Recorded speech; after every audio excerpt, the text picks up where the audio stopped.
이든의 라디오입니다. 오늘 사연의 주인공은 랜드행님이십니다. 채널을 시작한 지 얼마 안 돼서 그런지 새로운 게스트를 모시는 게 생각보다 쉽지 않더라고요.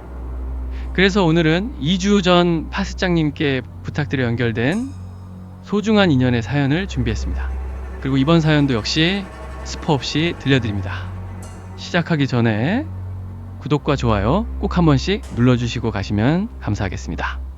여러분의 구독과 좋아요는 제가 이번 주는 쉴까 고민할 때마다 다시 마이크를 잡게 해주는 큰 힘이 됩니다. 자, 그럼 오늘 이야기 시작해 보겠습니다. 랜드행님 나오시죠? 안녕하세요. 랜드행님입니다. 저 기억하실지 모르겠네요. 예전에 파스장님 사연 방송에서 한번 사연 보내보세요 하고 권유했던 부동산 소장, 그때 그 사람이 바로 접니다. 제가 또 부동산 일을 하다 보니까요, 여기저기서 듣는 이야기가 진짜 많습니다. 근데 뭐 아시잖아요, 그런 이야기들 중에는 이거 방송에 풀어도 되나 싶은 급이 좀 센 이야기들도 꽤 있거든요. 그래서 그런 특급으로 분류된 이야기들은 일단 제가 잘 봉해내 두고 있습니다. 나중에 조회수 좀 괜찮게 나온다 싶으면 그때 제가 자진 출두해서 봉인 해제 한번 들어가겠습니다. 오늘은 그런 이야기는 아니고요. 제가 부동산 사무소를 열기 전, 그러니까 한참 예전에 제가 직접 겪었던 일 하나를 이야기해 보려고 합니다. 저는 부동산 자격증을 따기 전에는요, 이래봬도 인서울대학교에서 경영학 전공하고 부전공으로 무역학까지 해서 졸업을 했습니다. 그렇게 해서 이제 작은 무역회사에 들어가서 한 11년 정도 월급쟁이 생활을 했었는데요. 근데 그때나 지금이나 대학교 졸업하고 바로 취직하는 게 쉬운 일은 아니잖아요. 저도 졸업하고 나서 한 2년 반 정도 백수 생활을 했습니다. 그러다가 운 좋게 부산에 있는 작은 무역회사에 취직하게 됐죠. 근데 그 자리가 조금 특이한 자리였습니다. 제가 대학 3학년쯤 됐을 때 저희 학교 선배 한 분이 있었는데요. 회사가 엄청 큰 데는 아니지만 그래도 나름 탄탄한 회사에 그 선배가 서울 본사로 취직을 했다가 나중에 부산지사로 발령을 받아서 근무하고 있던 자리였거든요. 근데 그 선배가 유학을 가게 되면서 자리가 비었고, 저는 본사에서 면접을 본 것도 아니고 그냥 그 자리로 바로 꽂히는 식으로 취직이 된 케이스였습니다. 그 선배가 학교 다닐 때도 꽤 유명했어요. 거의 개그맨 수준으로 웃기고 성격도 좋고 머리도 좋아서 어디 가도 사람들하고 잘 어울리는 스타일이었거든요. 부산에 내려가서도 마찬가지였다고 합니다. 서울에서 온 사람이 부산 사람들 배꼽 빠지게 웃기고 거기에 일도 성실하게 하니까 인기가 엄청 많았다고 하더라고요. 그래서 선배가 유학 간다고 하니까 지사장님이 막 난리가 났다고 합니다. 송계장 같은 사람 딱 앉혀놓고 유학을 가든 장가를 가든 하라, 이렇게까지 엄포를 놓으셨대요. 저는 사실 송 선배랑 그렇게 막 친한 사이는 아니었는데 많은 지원자들 중에서 그래도 제가 좀 꼼꼼하고 성실해 보였는지 저한테까지 기회가 온 것 같았습니다. 송 선배는 그냥 소개만 해준 거고요.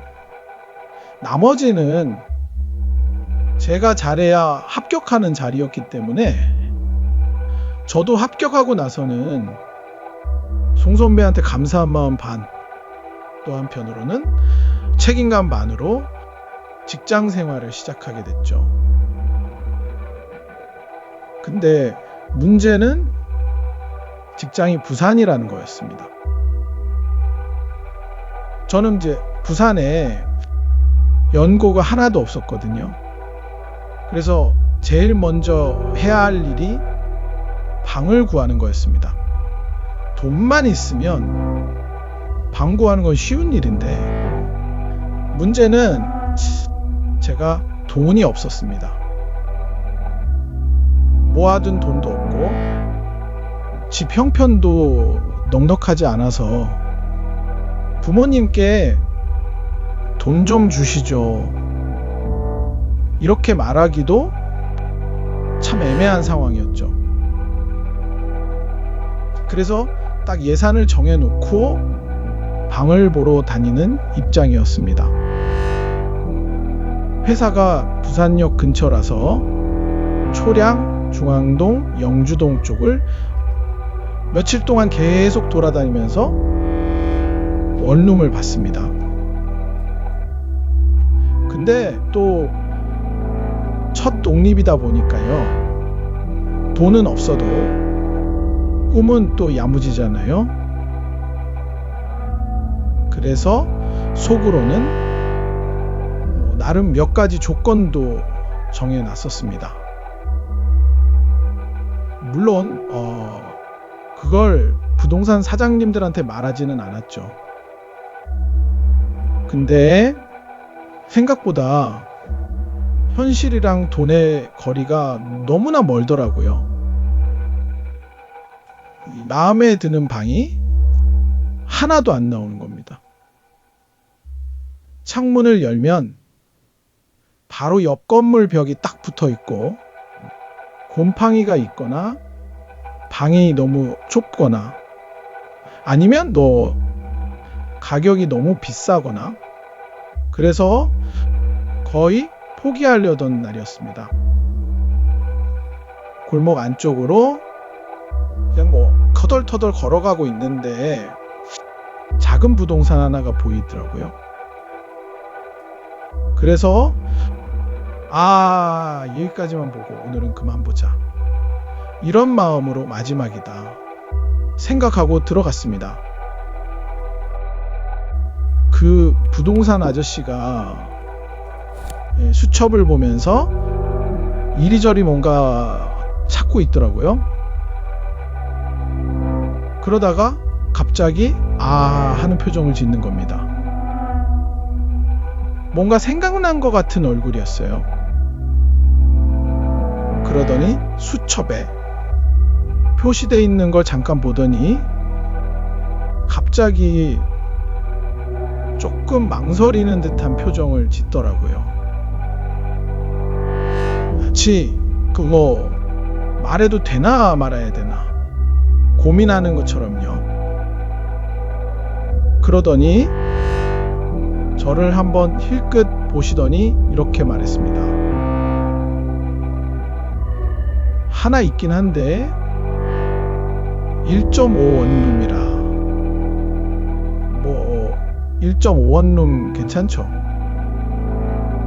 방문 닫으면 거실 하나 생기고 집도 참 괜찮고 거기다 가격도 싼데.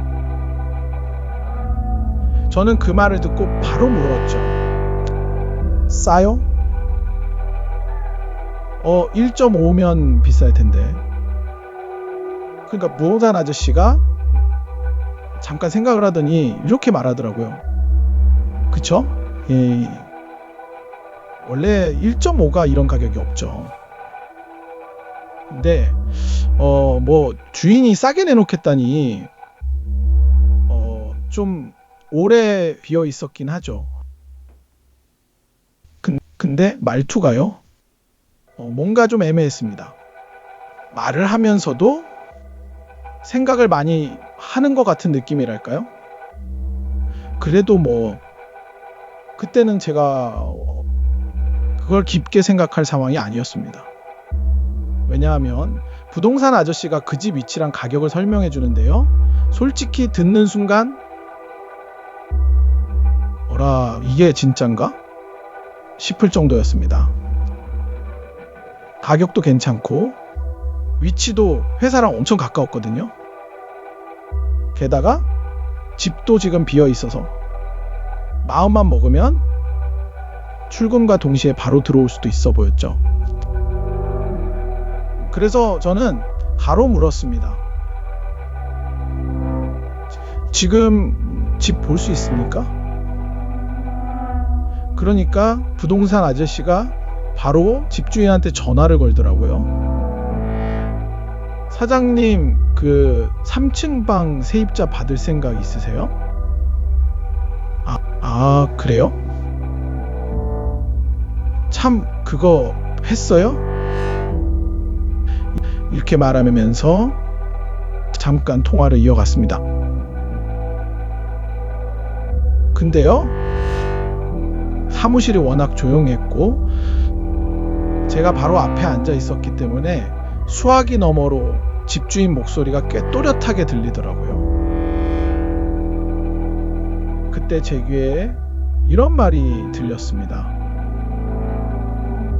아니, 아직 안 했어.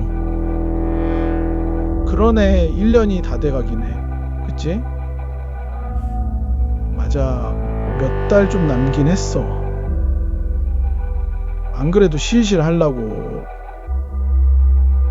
그거 하고 방 놓게.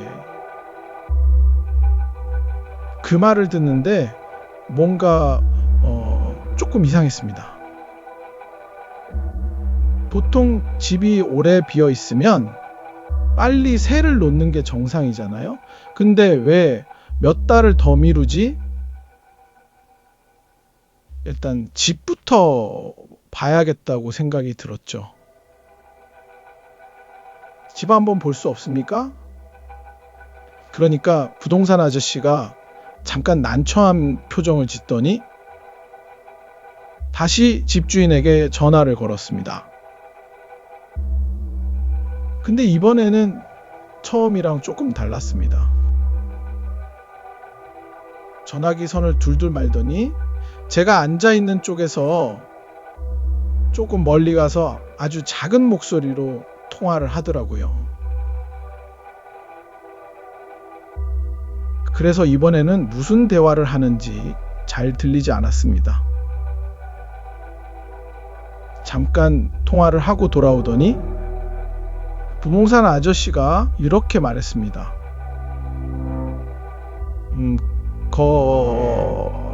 집은 보여줄 수는 있는데요. 주인이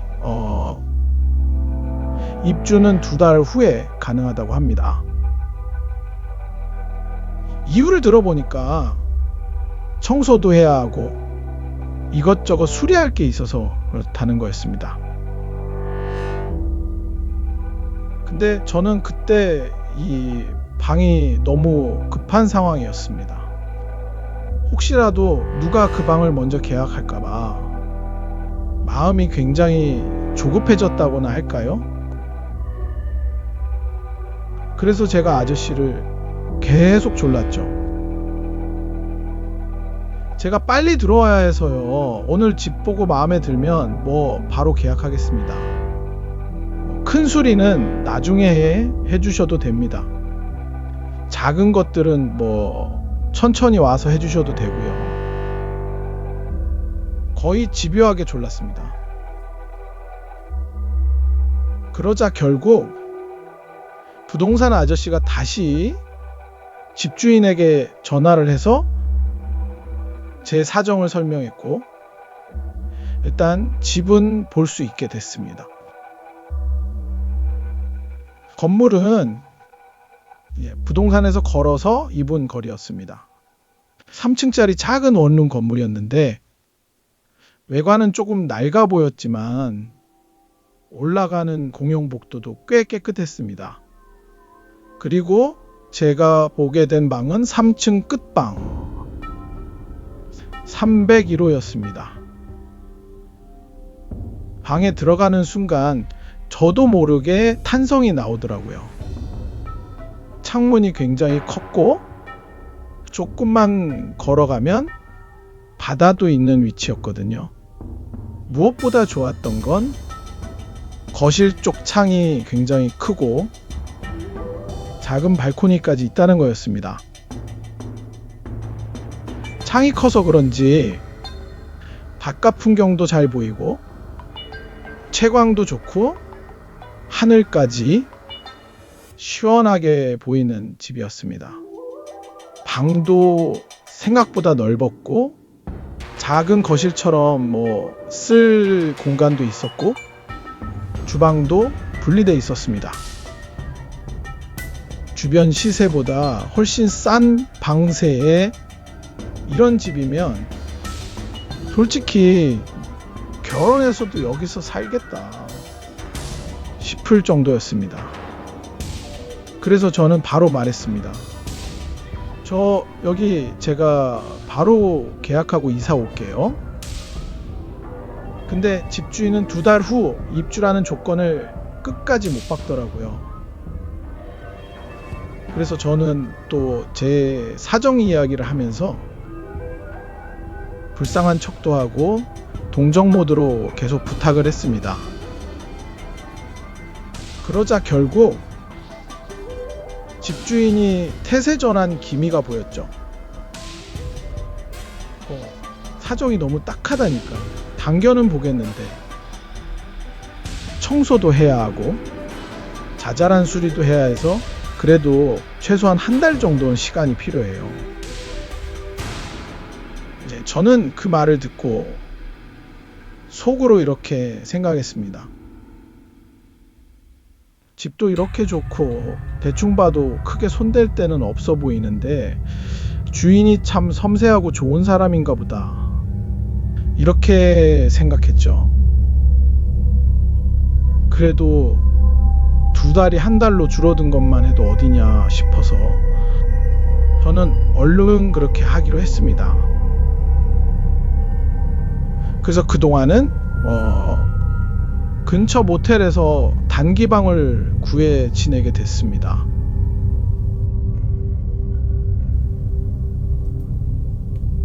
그리고 1달 뒤 저는 설레이던 그 집 301호로 이사를 하게 됐어요.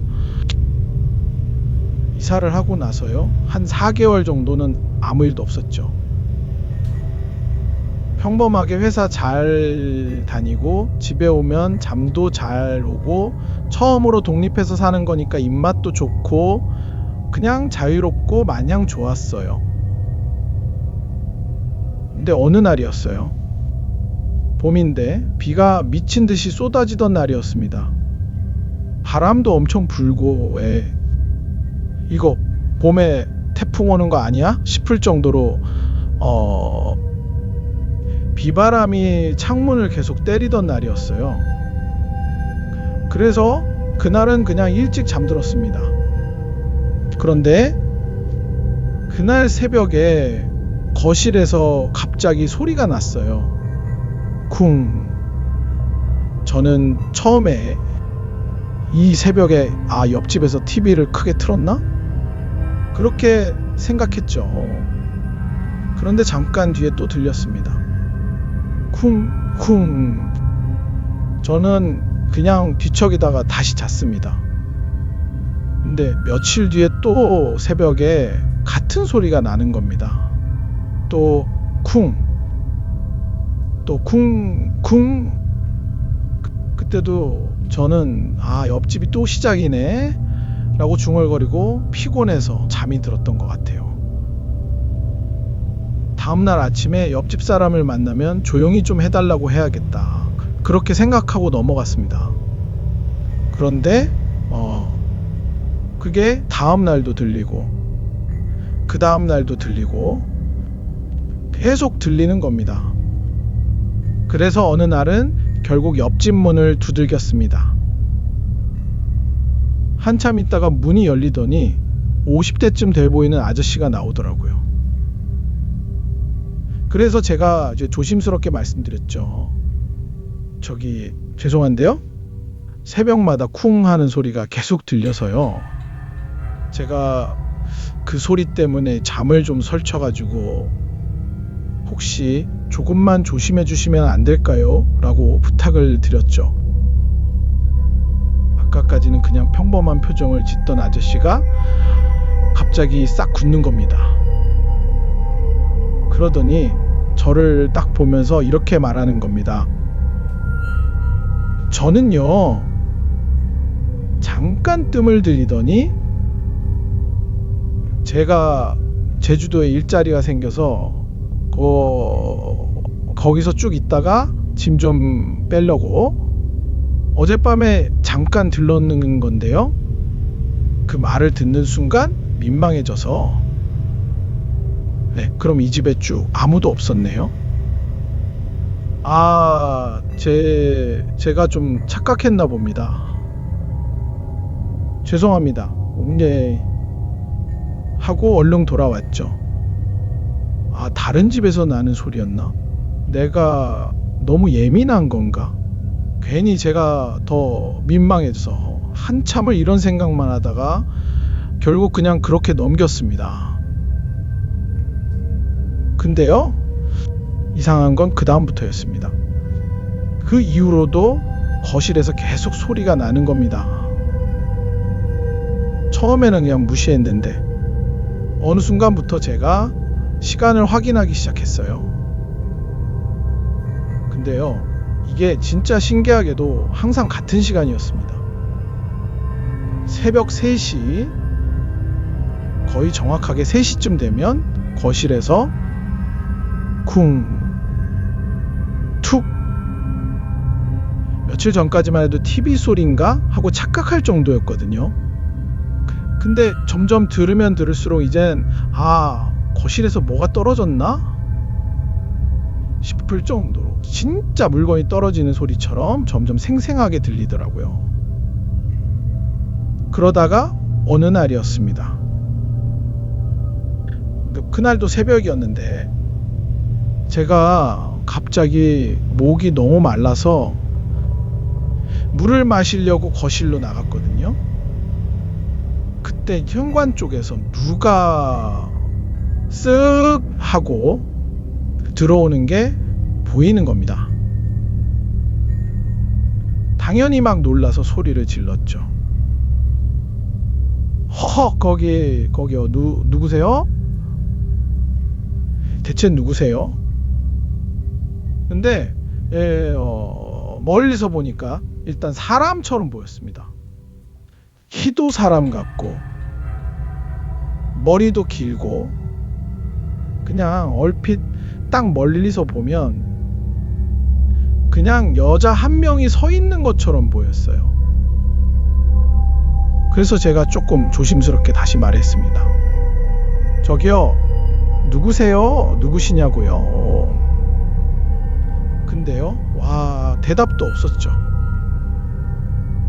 잠깐, 내가 현관문을 열어놨나?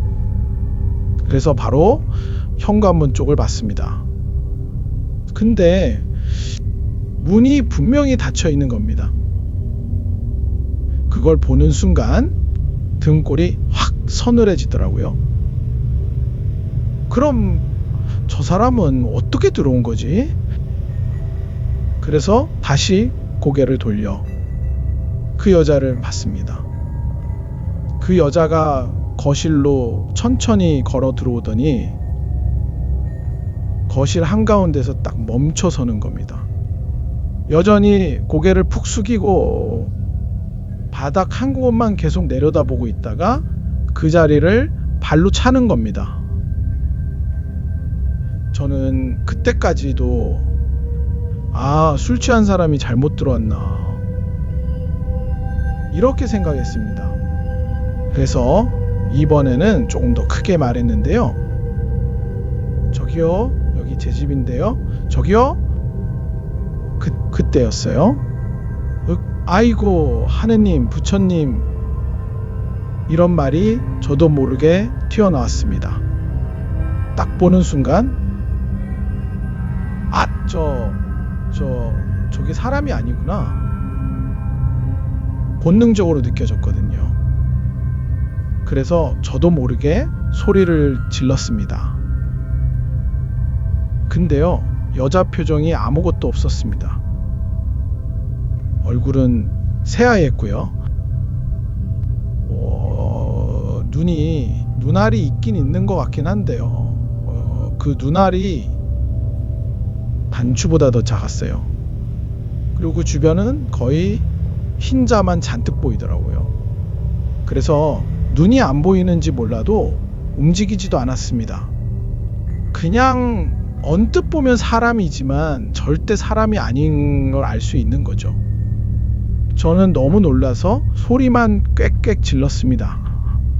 다행인지 뭔지 그 여자가 저를 못 보는 것 같더라고요. 그러니까 제 존재를 아예 모르는 것처럼 저를 없는 사람 취급하면서 그냥 거실을 천천히 빙글빙글 맴돌다가 또 발로 바닥을 쿵쿵 차다가 그렇게 반복하는 것 같았죠. 저는 그걸 보다가 너무 무서워서 들고 있던 물컵도 버리고 바로 방으로 뛰어들어가서 문을 잠갔습니다. 다행히 그게 절 따라오지 않았지만 저는 그날 밤새 한숨도 못 잤습니다. 이불을 뒤집어 쓰고 벌벌 떨면서 그냥 아침이 올 때까지 버텼습니다. 동이 터서야 겨우 이불 밖으로 나올 수 있었죠. 사실 아침이었는데도 거실로 나갈 용기가 안 나더라고요. 분명히 소리는 안 나는데도 괜히 거실에 뭔가 있을 것 같은 느낌이 드는 겁니다.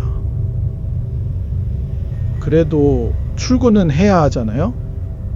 그래서 몇 번이나 망설이다가 겨우 거실로 나가봤는데요. 귀신이라서 그런지 진짜 귀신같이 사라졌다는 말이 딱 맞을 정도로 거실은 너무 평온했습니다. 그렇게 그날은 그냥 지나갔습니다. 근데요, 그날 밤 또 새벽 3시 거실에서 그 소리가 다시 들렸어요. 쿵툭. 저는 그때 너무 무서워서 거실로 나갈 용기가 아예 없었습니다. 그래서 3일 새벽마다 그냥 방 안에서 소리만 듣고 있었죠. 근데 그러다가 어느 순간 이런 생각이 들더라고요. 귀신이면 설마 나를 죽이기 하겠나. 그래서 도대체 뭔지 확인이나 해보자. 이렇게 마음을 먹고 방문을 살짝 열고 거실을 봤습니다. 그때 확인한 것은 며칠 전에 봤던 그 여자. 같은 여자가 또 거실에 서 있는 겁니다. 저는 입을 틀어막고 벌벌 떨면서 그걸 지켜봤죠. 그 귀신은 거실 바닥 한 군데에서 멈춰 서더니 그 자리만 계속 가만히 내려다보다 또 발로 바닥을 차더군요. 희한하게 딱 한 자리만 계속 그러는 겁니다. 그리고 그날 이후로 그건 매일 나타났어요. 새벽 3시만 되면 거실에서 똑같은 일이 반복됐습니다. 저는 결국 너무 무서워서 집주인에게 전화를 했습니다. 사장님, 몇 달 전에 이사온 301호 김희든이라고 합니다. 혹시 사장님도 아시는 내용인가 싶어서 전화드렸는데요. 제가 자초지종을 설명하려고 했습니다. 근데요, 제 이야기를 다 듣기도 전에 집주인 아저씨가 중간에 말을 끊더라고요. 그리고 목소리가 좀 귀찮다는 듯이 왜요? 그 집에 무슨 일 있어요? 그 집 깨끗하고 좋은데 뭐 문제 있어요? 전 너무 다급해서 이번에는 제가 말을 잘랐죠. 사장님, 저 이 집 무서워 죽겠습니다. 제 거실에 새벽마다 어떤 여자 귀신이 들어가는데 미치겠어요. 혹시 사장님도 알고 계신 건가 싶어서요. 그러자 그때부터 집주인 아저씨가 갑자기 화를 내기 시작했습니다. 지금 뭐라는 겁니까? 다들 멀쩡하게 살다가 나간 집이고 심지어 예전에 그 방 살던 사람들은 다 성공해서 나갔어요. 괜히 이상한 소리 하지 마세요. 에이! 집값 떨어지게! 저는 그때 너무 답답하고 화가 나서 맞대응을 좀 했죠. 그럼 사장님이 저랑 같이 하룻밤 자보시든지 아니면 직접 오셔서 한번 보세요. 집주인 아저씨는 계속 모른 척만 하더라고요. 아, 귀찮아 죽겠네 진짜. 무슨 말을 하는지 모르겠네 진짜. 막 짜증을 내면서 제가 말도 안 되는 소리 한다는 식으로 일방적으로 전화를 끊어버렸습니다. 저는 그래도 포기 안 하고 계속 전화를 했죠. 나중엔 아예 전화를 안 받더라고요. 그래서 결국 문자를 여러 번 보내기까지 했습니다. 저 어제도 밤에 한숨도 못 잤습니다. 회사에서 일하다가 쓰러질 뻔했습니다. 이러다 진짜 죽겠습니다. 그렇게 며칠 동안 그 문자를 보셨는지 어느 날 밤 갑자기 집주인 부부가 찾아왔습니다.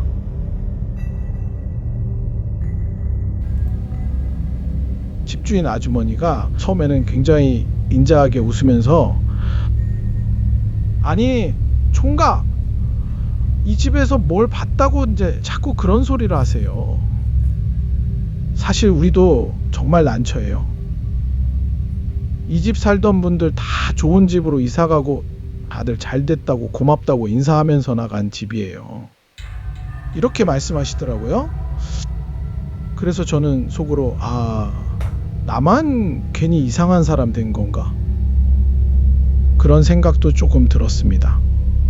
그러더니 아주머니가 저를 잠깐 가만히 보시더니 별 뜻은 없어요. 그래도 이런 건 한번 물어는 봐야 하니까. 그리고는 조금 낮은 목소리로 혹시 총각 몸이 많이 아픈 건 아니에요? 저는 그 말을 듣고 황당하기도 하고 억울했죠. 아닙니다.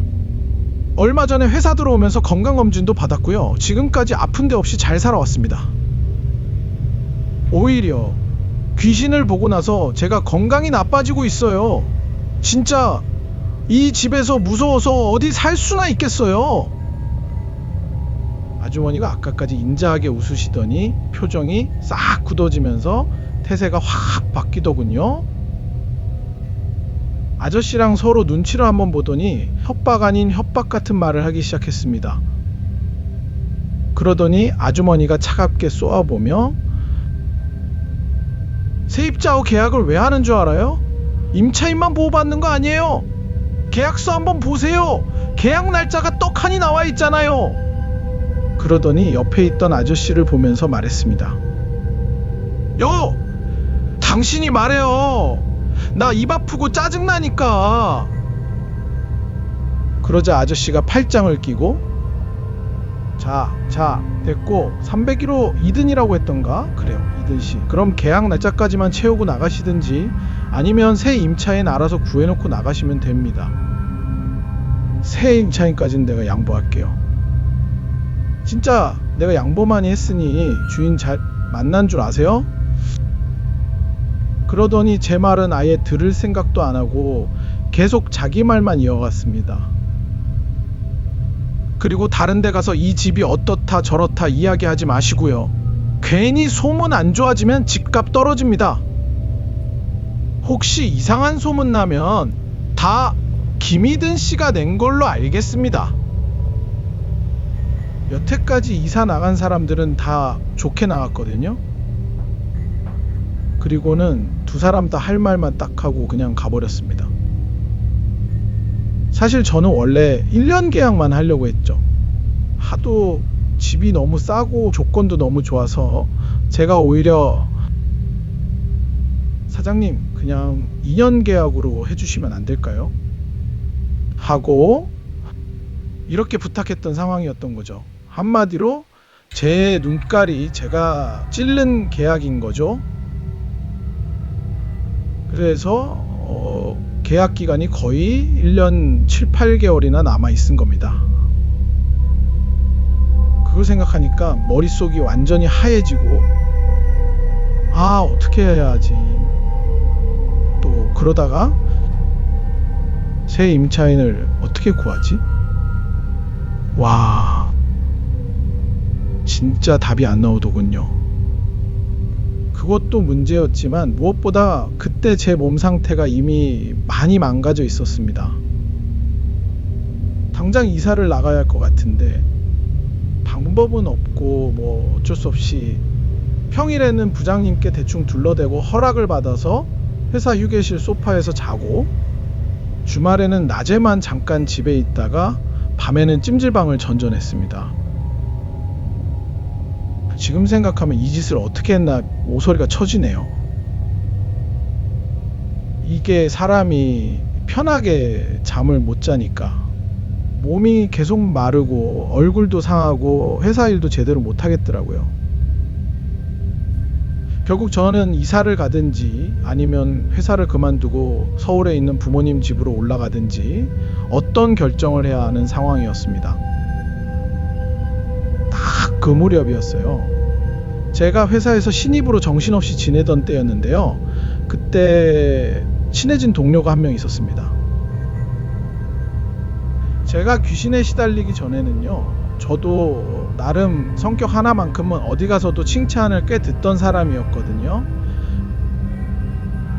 그래서 그 친구랑도 처음에는 그냥 회사 동료 정도였어요. 인사하고 가끔 말 몇 마디 하는 정도요. 알고 보니까요, 회사에서 저랑 유일하게 동갑이고 거기다 성격이랑 취미도 은근 비슷해가지고 어느 순간부터는 둘이 완전 짝짝꿍처럼 붙어 다녔습니다. 남자 둘이서 맨날 밥 먹고 커피 마시고 또 밥 먹고 그러다 보니까 어느새 그냥 회사 동료가 아니라 거의 친구처럼 지내게 됐더라고요. 그 친구 이름이 박대성입니다. 성격도 워낙 서글서글하고 또 부산 토박이라 그런지 시간 날 때마다 맛있는 데도 같이 데리고 다니고 여기저기 관광지도 알려주고요. 가끔은 야구 좋아한다고 해서 야구장도 같이 가던 친구였죠. 그러다가 어느 날 그 친구가 이든아, 이번 토요일에 오전에 늦잠 좀 푹 자고 오후 2시쯤 내가 네 자취방에 갈게. 그래도 되나? 그래서 제가 물었죠. 대성이 네가 웬일이고? 무슨 일 있나? 대성이가 웃으면서 이든아, 니 입사한 지 4개월 넘었다 아이가. 친구가 자취한다는데 내가 한 번도 안 가봤다 아이가. 이번 토요일에 우리도 단합 한번 하는 걸로 오케이? 네 원룸에서 치킨 한 마리 뜯으면서 야구 경기도 보고 저녁에 정식으로 술 한잔 하자. 사실 저는 그때 혼자 있는 게 너무 무서웠습니다. 그래서 그 말이 너무 반가워서 흔쾌히 그러자고 했습니다. 그래서 그날 둘이 제 원룸에서 치킨 시켜놓고 술 마시면서 야구 경기를 보고 있었습니다. 근데요, 술을 마시던 중에 그 동료가 자꾸 거실 쪽을 힐끔 오는 겁니다. 저는 처음에는 별로 대수롭지 않게 생각했습니다. 그래도 그날은 사람이 하나 더 있으니까 평소보다 덜 무서웠습니다. 그렇게 술을 마시고 야구 경기도 거의 끝나갈 무렵 시간이 밤 12시쯤 됐습니다. 그 동료가 갑자기 저를 보더니 이렇게 말하더라고요. 야, 네, 오늘 여기서 자도 되나? 저는 그 말을 듣는 순간 오히려 너무 고마웠죠. 그래서 바로 응? 자고 가도 되지. 그래, 자고 가라.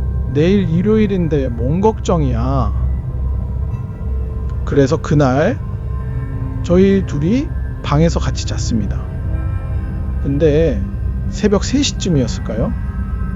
대성이가 갑자기 일어나더니 소변을 보려고 거실 쪽에 붙어있는 화장실로 가다가 비명소리가 와! 하고 들리는 겁니다. 대체 그 바람에 저도 놀라서 벌떡 일어났고요.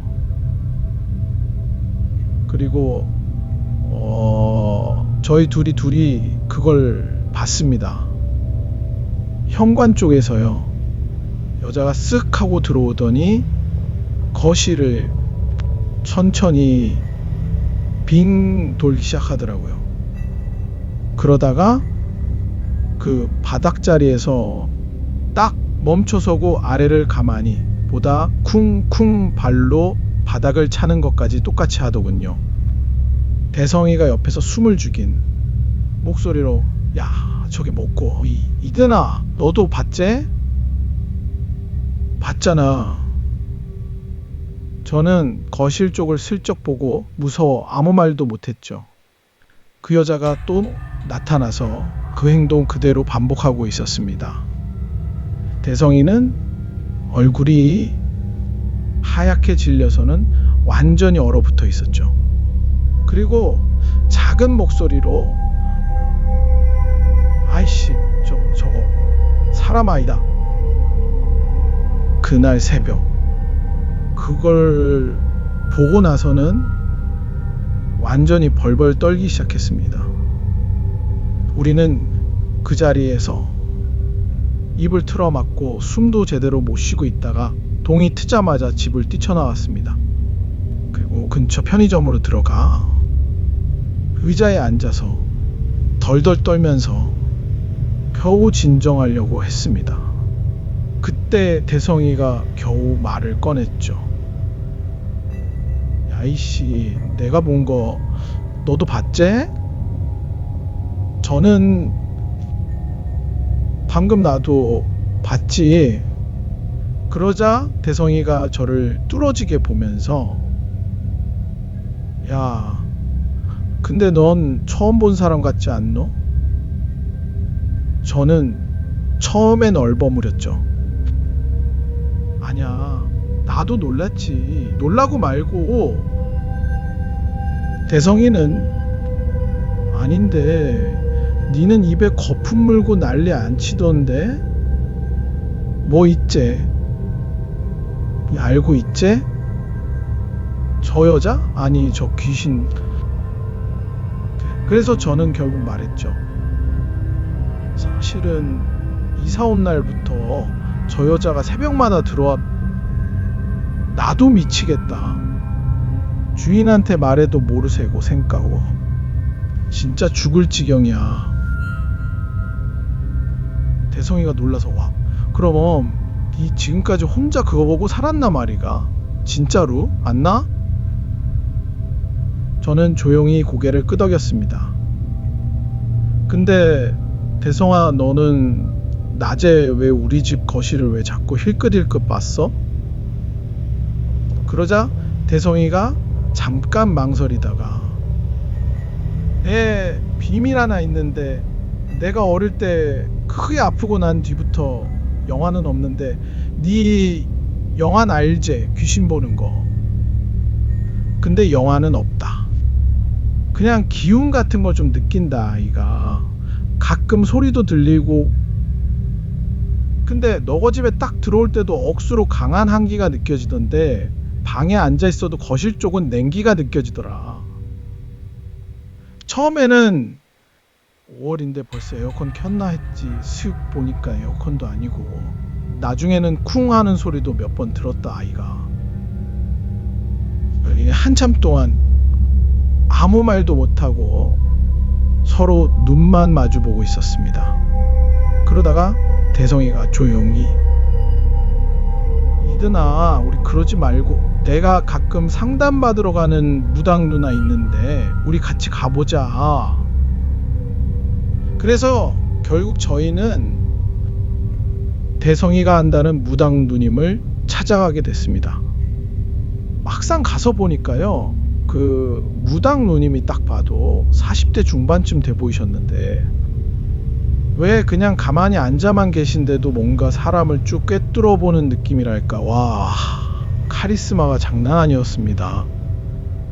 솔직히 그때 저는 그분 눈도 제대로 못 마주치겠더라고요.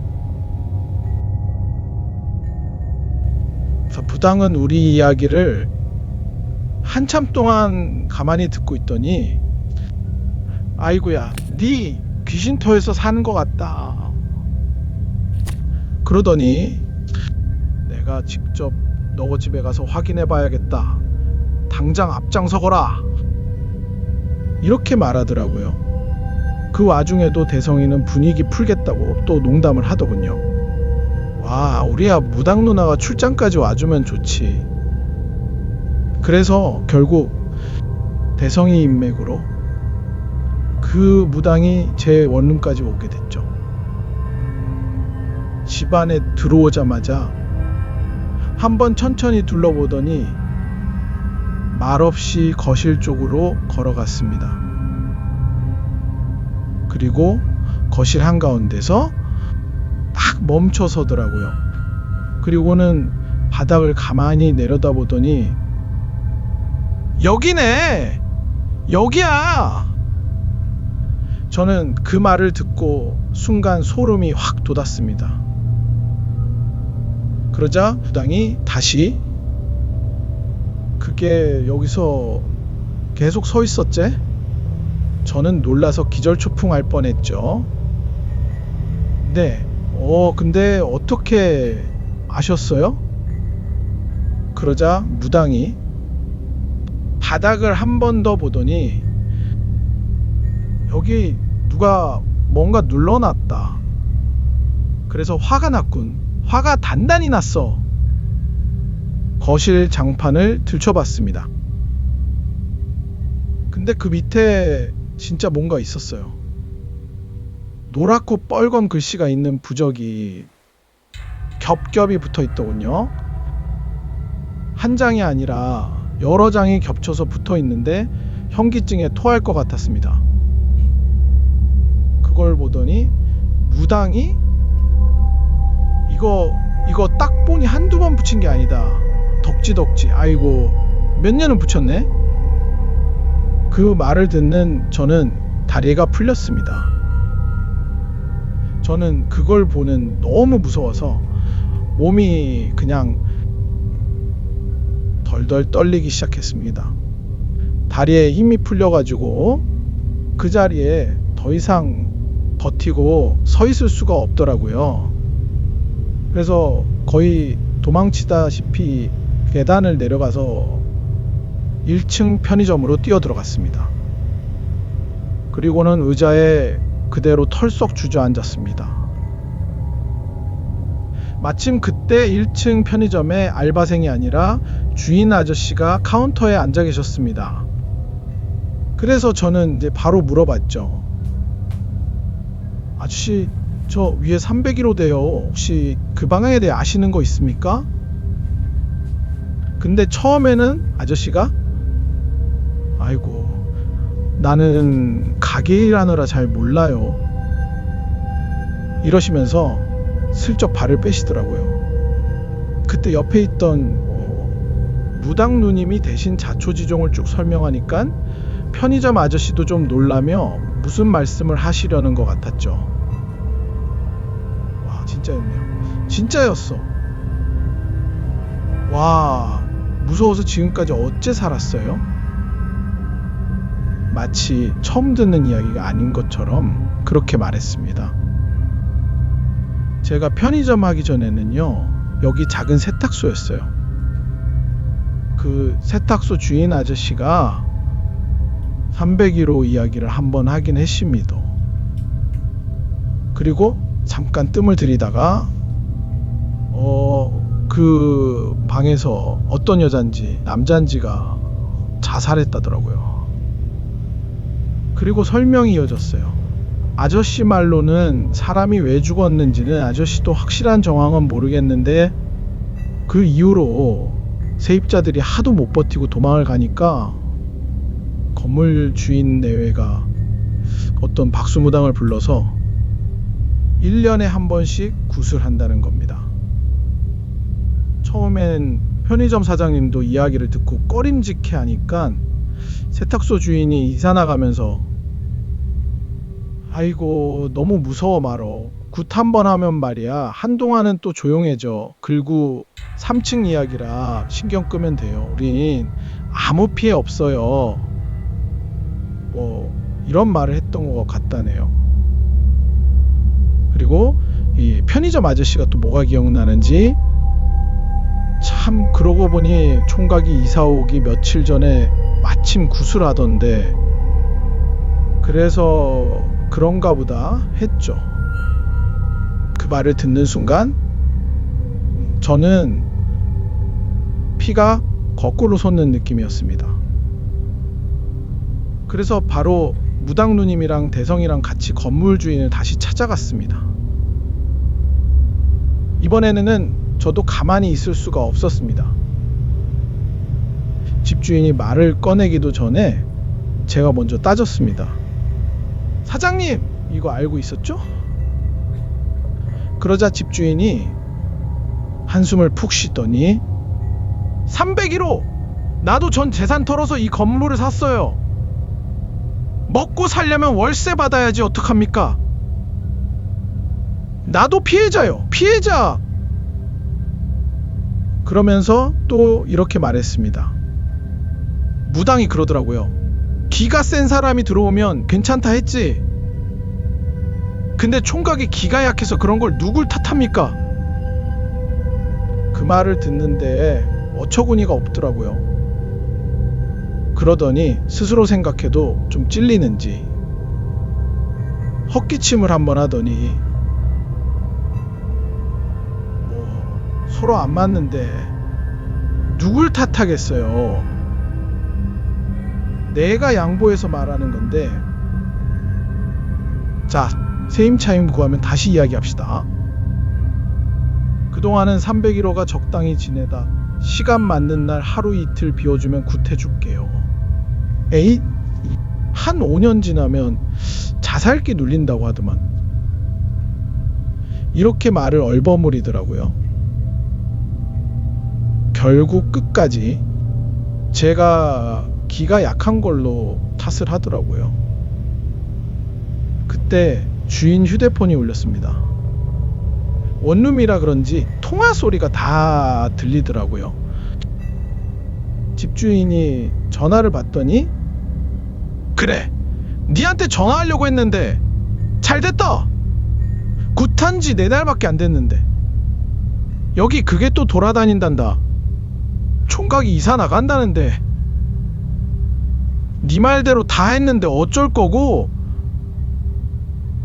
그리고 잠시 뒤 전화기 너머에서 형님 죄송합니다. 이번엔 제대로 진짜 제대로 굿 다시 해볼게요. 한 번 더 믿어주세요. 그때서야 집주인이 통화 내용이 다 들린다는 걸 눈치챘는지 갑자기 당황하면서 말하더군요. 있어봐. 잠시만 나가서 통화하자. 그러더니 황급히 밖으로 나가버렸습니다. 저는 그날 진짜로 살려고 짐을 싸기 시작했죠. 그리고 그날 바로 그 집을 나왔습니다. 며칠 뒤에 낮에 짐을 가지러 다시 그 집에 갔습니다. 자, 마지막으로 지금 집을 한번 쭉 둘러봤죠. 그러다가 거실 바닥, 그 귀신이 서 있던 자리, 저도 모르게 잠깐 그 자리를 내려다봤습니다. 예전에 무당 누님이 했던 말이 갑자기 머릿속에 딱 떠오르더라고요. 불쌍한 것, 저건 지가 죽은 자리 찾아 맴도는 거야. 그 말을 떠올리는 순간 괜히 또 소름이 쫙 돋더라고요. 얼른 그 집에서 마지막 짐을 챙기고 완전히 나왔습니다. 그리고 나서 운 좋게 사택으로 들어가게 돼 몇 년 잘 살았죠. 다행히 그 이후로는 몸 상태도 조금씩 회복되고 다시 정상적으로 생활할 수 있게 됐습니다. 그렇게 시간이 좀 흐르고 몇 년이 지났습니다. 그리고 어느 날 저도 다시 집을 구해야 할 일이 생겨서 부동산 매물을 이것저것 보고 있었습니다. 근데 문득 낯익은 주소 하나가 눈에 들어오더라고요. 그래서 자세히 봤습니다. 그 301호, 제가 살던 그 집이 다시 매물로 나와 있더라고요. 사실 지금도 저런 사연을 가진 집들이 생각보다 꽤 있는 걸로 알고 있습니다.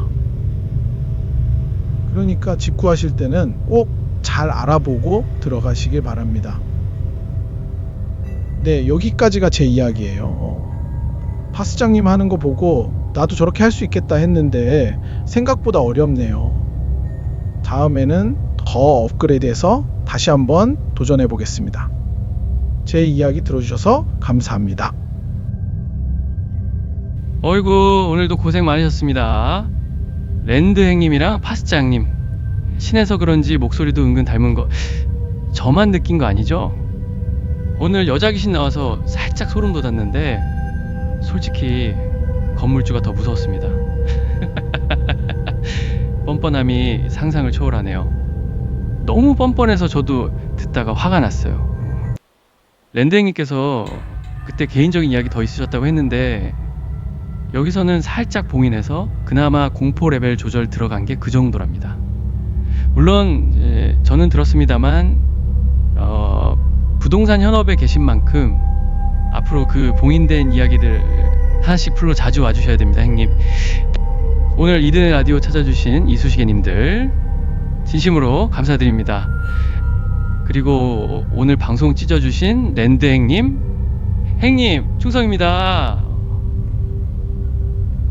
여기는 이든의 라디오였고요. 시청자 여러분, 오늘도 잘 지내시고 우리 또 만나요.